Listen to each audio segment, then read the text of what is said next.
प्रिय भाइयों और बहनों, प्रभु यीशु मसीह के सामर्थी नाम में आप सभी को जय मसीह। स्वागत है आपका आपके अपने चैनल डेली फेथफुल प्रेयर पर।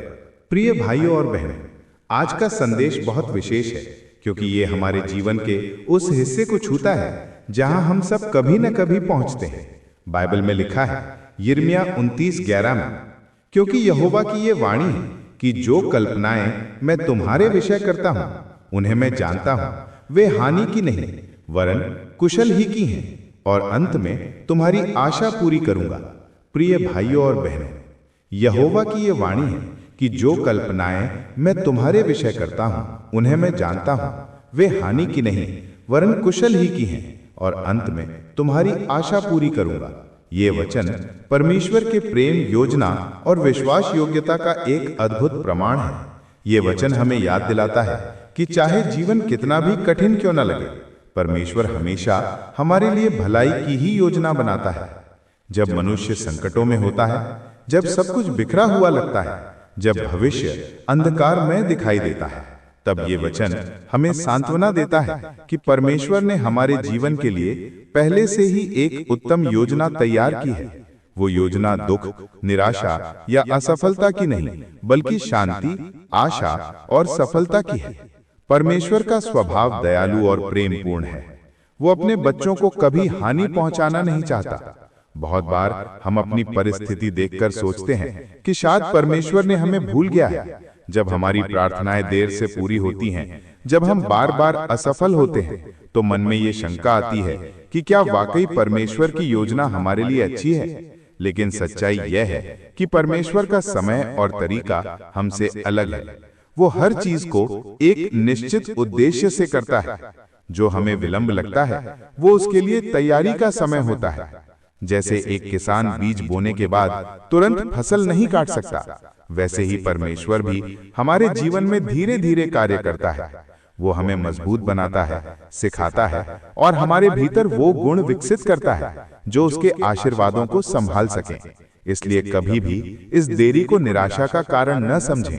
ये देरी नहीं बल्कि तैयारी है। जब यहोवा कहता है कि जो कल्पनाएं मैं तुम्हारे विषय करता हूं उन्हें मैं जानता हूं, तो इसका अर्थ ये है कि वो हमारे जीवन का हर पहलू जानता है। वो जानता है कि हमें कब क्या चाहिए, कब कौन सा रास्ता सही है और कब कौन सा निर्णय हमें लेना चाहिए। कई बार हमारी अपनी योजनाएं हमें गलत दिशा में ले जाती है, लेकिन परमेश्वर की योजना हमें सही मंजिल तक पहुंचाती है। इसलिए हमें अपनी योजनाओं को उसके हाथों में सौंप देना चाहिए और विश्वास रखना चाहिए कि उसकी इच्छा सबसे उत्तम है। परमेश्वर की योजना में हानि नहीं है। इसका अर्थ ये नहीं कि जीवन में कठिनाई नहीं आएगी, बल्कि इसका अर्थ ये है कि कठिनाई अंततः हमारे भले के लिए ही होगी। जैसे सोना आग में तपकर शुद्ध होता है, वैसे ही परमेश्वर हमारे जीवन की परख कठिन परिस्थितियों से करता है ताकि हम और मजबूत बन सकें। कभी कभी जो दर्द हम महसूस करते हैं वही हमारे लिए सबसे बड़ा आशीर्वाद बन जाता है। ये वचन आगे कहता है कि अंत में तुम्हारी आशा पूरी करूंगा। ये एक महान वादा है। परमेश्वर झूठ नहीं बोलता। जब वो कहता है कि वो हमारी आशा पूरी करेगा, तो इसका अर्थ है कि चाहे आज सब कुछ असंभव लगे, परंतु अंत में परिणाम हमारे पक्ष में होगा। जो व्यक्ति धैर्य से प्रभु की प्रतीक्षा करता है वो कभी निराश नहीं होता। प्रभु की प्रतिज्ञाएं सच्ची और स्थायी हैं। इस वचन का मूल संदर्भ भी यही दर्शाता है। जब इज़राइल के लोग बाबुल में बंदी बने हुए थे, जब वो पूरी तरह निराश हो चुके थे, तब यहोवा ने ये वचन यिर्मयाह भविष्यवक्ता के माध्यम से दिया। वे सोच रहे थे कि शायद अब उनका भविष्य खत्म हो गया है, लेकिन परमेश्वर ने कहा, मैं तुम्हारे लिए भलाई की ही योजना रखता हूँ। ये संदेश सिर्फ इज़राइल के लोगों के लिए नहीं, बल्कि आज हमारे लिए भी उतना ही सत्य है। जब तुम जीवन में हार महसूस करते हो, जब तुम सोचते हो कि अब कोई उम्मीद नहीं बची, तब ये वचन तुम्हें याद दिलाएगा कि परमेश्वर अभी भी कार्य कर रहा है। वो तुम्हारे जीवन की कहानी को एक सुंदर अंत देने वाला है। बस तुम विश्वास बनाए रखो, प्रार्थना करते रहो और अपने कदम उसके आज्ञा के अनुसार चलाते रहो। परमेश्वर की योजनाएं हमेशा पूर्ण होती हैं। वे हमारे छोटे सोच से कहीं बड़ी होती हैं। हम सीमित हैं, लेकिन वो अनंत है। वो हमारी हर आवश्यकता, हर दर्द और हर सपने को जानता है। जब हम उसकी इच्छा को स्वीकार करते हैं तो हमारा जीवन शांति और संतोष से भर जाता है। इसलिए अगर तुम आज किसी संघर्ष से गुजर रहे हो तो इस वचन को अपने हृदय में रखो। ये तुम्हें ये याद दिलाएगा कि परमेश्वर ने तुम्हें भलाई के लिए ही चुना है। वो तुम्हें गिराने नहीं बल्कि उठाने आया है। उसकी योजना में विलंब हो सकता है परंतु विफलता नहीं। वो तुम्हें वहां तक पहुंचाएगा जहां तुम्हें होना चाहिए। वो तुम्हारे टूटे सपनों को फिर से जोड़ देगा, तुम्हारे आंसुओं को खुशी में बदल देगा और तुम्हारे जीवन को अपनी महिमा के लिए उपयोग करेगा। अंत में बस इतना याद रखो, परमेश्वर ने जो वादा किया है वो उसे पूरा करेगा। उसके विचार तुम्हारे भले के हैं और वो तुम्हारी आशा को व्यर्थ नहीं जाने देगा। बस विश्वास रखो, क्योंकि वही तुम्हारे जीवन का लेखक और संचालक है और उसकी योजना में तुम्हारा भविष्य उज्जवल और सुरक्षित है। प्रिय भाइयों और बहनों, भविष्य अनजान है लेकिन हमारा परमेश्वर ज्ञानी है। वो कभी गलती नहीं करता। जब तुम उसे अपने जीवन का नियंत्रण सौंप देते हो तो वो तुम्हें उसी दिशा में ले जाता है जहां तुम्हारी सच्ची भलाई है। आओ आज हम मिलकर एक साथ प्रार्थना करें, भविष्य की चिंता छोड़कर अपने जीवन को प्रभु के हाथों में सौंपने के लिए। हे स्वर्गीय पिता, हम तेरे पुत्र प्रभु यीशु मसीह के नाम में तेरे सामने आते हैं। हम तेरा धन्यवाद करते हैं इस नए दिन के लिए, इस नए अवसर के लिए जो तूने हमें दिया है। हे प्रभु, तू हमारी आत्मा का रचयिता है, तू हमारे जीवन का राजा है। तू ही हमारी आशा, हमारा सहारा और हमारी शक्ति है। हम स्वीकार करते हैं कि हमारा हर श्वास तेरी दया का परिणाम है, हर सुबह तेरे अनुग्रह का उपहार है और हर रात तेरी शांति का प्रतीक है। प्रभु, हम ये मानते हैं कि हमारा भविष्य तेरे हाथों में सुरक्षित है। हमारी योजना सीमित है लेकिन तेरी योजना अनंत और पूर्ण है। तू जानता है कि हमारे लिए कौन सा रास्ता सही है, कौन सी दिशा उचित है और कौन सा समय सर्वोत्तम है। हम कई बार अपनी समझ पर भरोसा करके निर्णय लेते हैं और बाद में ठोकर खाते हैं। हमने कई बार चिंता और भय में गलत कदम उठाए हैं। हमने कई बार तेरे वचन की प्रतीक्षा करने के बजाय अपनी शक्ति पर निर्भर किया है। लेकिन आज प्रभु, हम अपने जीवन की सारी लगाम तेरे हाथों में सौंप देते हैं। हम अपने विचार, अपनी योजनाएं, अपने सपने, सब कुछ तेरे चरणों में रखते हैं, क्योंकि हमें विश्वास है कि जो कुछ भी तू करता है वह हमारे भले के लिए ही करता है। जहां हम कुछ नहीं देख पाते वहां तू कार्य कर रहा होता है।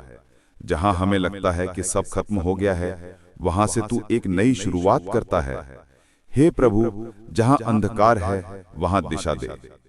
कई बार जीवन का रास्ता धुंधला हो जाता है।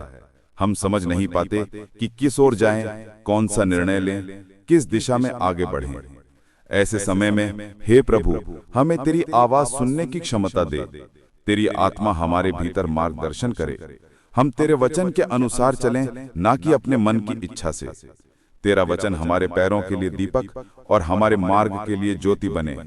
जहां निराशा है वहां आशा दे। कई बार परिस्थितियां इतनी कठिन होती हैं कि मन में विश्वास कमजोर पड़ जाता है। हम सोचते हैं कि अब कुछ अच्छा नहीं हो सकता। लेकिन हे प्रभु, तू वह परमेश्वर है जो सूखी हड्डियों में भी जीवन भर देता है। तू वह है जो मृत आशाओं को पुनः जीवित करता है। तू वह है जो राख से सौंदर्य उत्पन्न करता है। इसलिए हम तुझसे प्रार्थना करते हैं कि तू हमारी निराशा को नई आशा में बदल दे। जहां आंसू है वहां मुस्कान दे। जहां टूटन है वहां नया निर्माण कर। जहां रुकावटें हैं वहां रास्ता खोल दे। कई बार ऐसा लगता है कि जीवन में हर दिशा बंद हो गई है। ना कोई अवसर मिलता है, ना कोई उम्मीद दिखती है।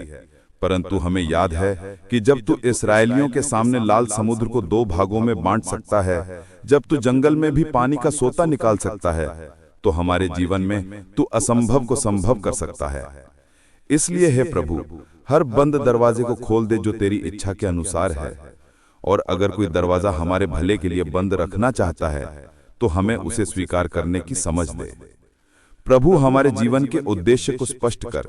हम अक्सर व्यस्त रहते हैं परंतु दिशा खो देते हैं। हम काम तो करते हैं परंतु उद्देश्य भूल जाते हैं। हमें ये समझ दे कि तूने हमें किसी खास उद्देश्य के लिए बनाया है। हमारा जन्म संयोग नहीं बल्कि तेरी योजना का हिस्सा है।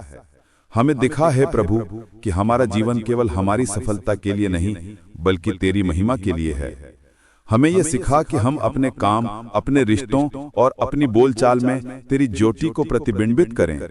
हमारा जीवन ऐसा हो कि लोग हमें देखकर तेरे प्रेम को पहचानें। तेरे समय पर भरोसा करना सिखा। ये शायद सबसे कठिन बात है, प्रतीक्षा करना, क्योंकि जब तू देर करता है तो हमारा मन अधीर हो जाता है। हम सोचते हैं कि तू हमारी प्रार्थनाएं नहीं सुनता, लेकिन सच्चाई ये है कि तू हर प्रार्थना सुनता है, बस तेरा उत्तर अपने सही समय पर आता है। तू हमें तुरंत नहीं बल्कि उचित समय पर आशीष देता है ताकि हम उसे संभाल सकें। इसलिए प्रभु हमें धैर्य दे।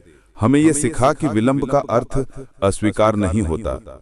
जब तू प्रतीक्षा करवाता है तब तू हमें तैयार कर रहा होता है।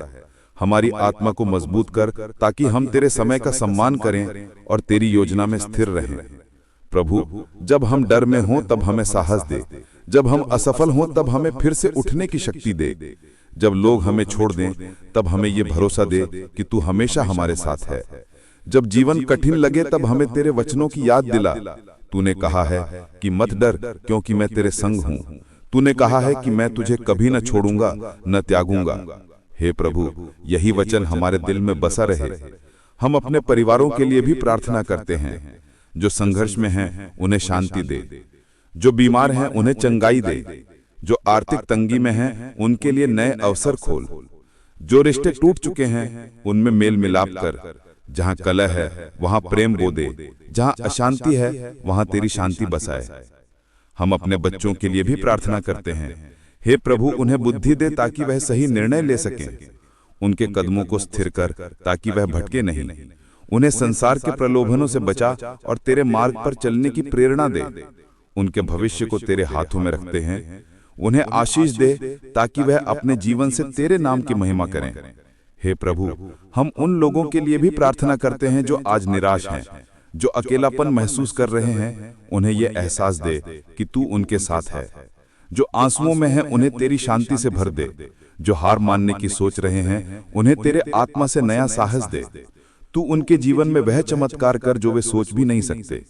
प्रभु, तू जानता है कि हम पूर्ण नहीं हैं। हम गलतियां करते हैं, हम ठोकर खाते हैं, हम कभी कभी तेरी इच्छा से भटक जाते हैं, लेकिन फिर भी तू हमें प्यार करता है, क्योंकि तू दया का सागर है। तू क्षमा का स्रोत है और तेरा प्रेम कभी समाप्त नहीं होता। इसलिए हम तेरे सामने आते हैं नम्र हृदय से, टूटे हुए मन से, और तेरे अनुग्रह पर भरोसा करते हैं। तेरा आत्मा हमारे भीतर काम करे, हमें अपने विचारों से नया बनाए, हमारे हृदय को कोमल कर ताकि हम दूसरों से प्रेम कर सकें। हमें नम्र बनाए ताकि हम तेरा गौरव दिखाएं, ना कि अपना। हमें यह सिखा कि सफलता में हम अभिमान न करें और असफलता में निराश न हों। हर परिस्थिति में हम तेरी स्तुति करें, क्योंकि तू योग्य है हर महिमा के। हे प्रभु, जब हम इस संसार में तेरे साक्षी बने तो हमारे जीवन से तेरी ज्योति प्रकट हो। हमारे शब्दों से तेरी सच्चाई झलके, हमारे कर्मों से तेरी भलाई दिखे। लोग हमें देखकर ये कहें कि वास्तव में यह व्यक्ति प्रभु का है। हमारे जीवन से तेरी उपस्थिति झलके। अंत में प्रभु, हम तुझे धन्यवाद करते हैं। धन्यवाद तेरे प्रेम के लिए, तेरे क्षमा के लिए, तेरे अनुग्रह के लिए और तेरे उन वचनों के लिए जो हमें हर दिन आशा देते हैं। तू हमारा मार्गदर्शक है, तू हमारी चट्टान है, तू हमारा उद्धार करता है। हम जानते हैं कि जो तुझ पर भरोसा रखते हैं वे कभी लज्जित नहीं होंगे, क्योंकि तू विश्वसनीय है, तेरे वचन अटल हैं और तेरा प्रेम सदा बना रहता है। हम अपने संपूर्ण जीवन को तेरे हाथों में सौंपते हैं। तेरी इच्छा हमारे जीवन में पूरी हो। हम तेरे नाम की महिमा करें हर कार्य में, हर परिस्थिति में। और जब कभी हम कमजोर पड़े तब हमें तेरे आत्मा से सशक्त कर। हमें ये याद दिला कि हमारी आशा मनुष्यों में नहीं बल्कि तुझ में है। तू ही हमारी सहायता है, तू ही हमारा उद्धार है, तू ही हमारी शांति है। हम ये प्रार्थना प्रभु यीशु मसीह के पवित्र और सामर्थी नाम में मांगते हैं, आमीन। प्रिय भाइयों और बहनों, अगर यह संदेश आपके हृदय को छू गया है तो इसे दूसरों के साथ जरूर साझा करें, क्योंकि कोई ना कोई आज भविष्य की चिंता में उलझा हुआ है। और याद रखिए, भविष्य अनजान है पर परमेश्वर पहले से वहां है। अगर आप पहली बार हमारे चैनल पर आए हैं तो डेली फेथफुल प्रेयर को सब्सक्राइब करें, घंटी का बटन दबाएं, ताकि हर सुबह प्रभु का वचन आपके जीवन में नई आशा लेकर आए। आप सभी को जय मसीह की।